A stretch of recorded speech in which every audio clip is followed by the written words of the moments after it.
I don't suppose you have a copy of Fly Fishing by J.R. Hartley. It is rather old. I'm sorry. It's by J.R. Hartley.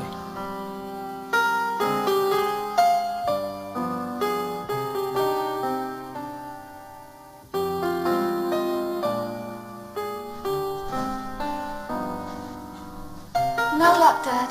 Never mind. There's still a few more to try. Good old yellow pages. We don't just help with the nasty things in life, like a blocked drain. We're there for the nice things, too. You do? Oh, that's wonderful. Can you keep it for me? My name, oh yes, it's J.R. Hartley. Okay, a little step into yesteryear for people. I wonder who's seen it, and if you have seen it before, do you remember it when it was actually released in 1983? It's a show of hands. I don't want you. I'm not trying to out your ages here. Thank you, thank you.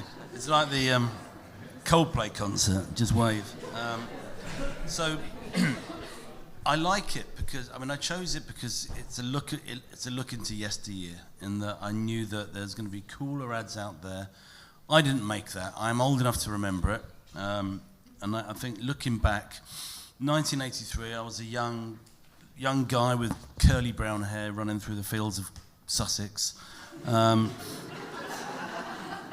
At the same time, the context behind this was that the Thatcher government was beginning to denationalise lots of industry in the UK, from electricity to gas and telecoms. So the year that this was launched, it preceded British Telecom becoming a privatised company. And the reason that this was important because you're turning a very boring yellow 1,000-page tome that used to sit in your hallway or get covered in Wellington boots into a profitable and interesting brand. And it really, we used to use it to prop up tables, that kind of thing. But the point was, Abbott Mead Vickers created the ad in 1983. The purpose of it was just seen as an emergency directory for blocked drains, for you've lost your keys, you've got a smashed windscreen.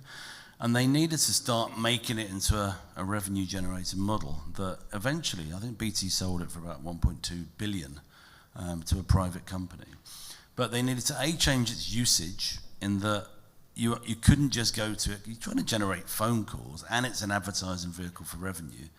But also the nicer things in life, and I think that's really quaint and quite English, but it's about people using it to generate more phone calls, and you're utilising it to find goods and services in your area, things like flowers, etc., things like that. So that's one side of it. I think behind the myth of the ad and how quaint it is, it really increased inquiries into non-urgency products and services from about 6 to about 20%. You imagine what that does in terms of the number of inquiries and phone calls it generates and how BT would benefit from that. It also saw a massive boost in people going to bookshops. I think people just kind of went in to support their local bookseller, which is really interesting.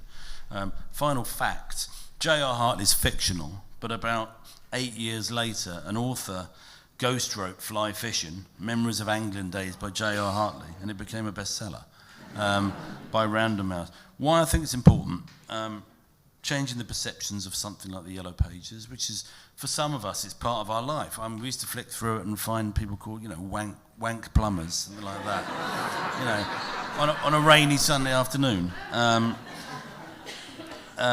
It was already in decline. What we had at the time, we had local TV, we had local press, we had radio, all linear, and we'd outdoor. But that was like trawler fishing. You'd advertise everywhere and hope to capture a piece of your audience in such a way, and you'd have like 85% wastage a lot of the time. I think it's really interesting because the Yellow Pages was almost Google 40 years ago, in that consumer intent was to go into the Yellow Pages and find a product or service to suit your needs. The difference was there's no AI, no algorithm. If you were called ABC Taxis, you'd get the phone call, Apollo Plumbers, or you'd have a bigger ad. And it's kind of the Google ethos about obviously positioning and search and basically having an algorithmic and a bid-based.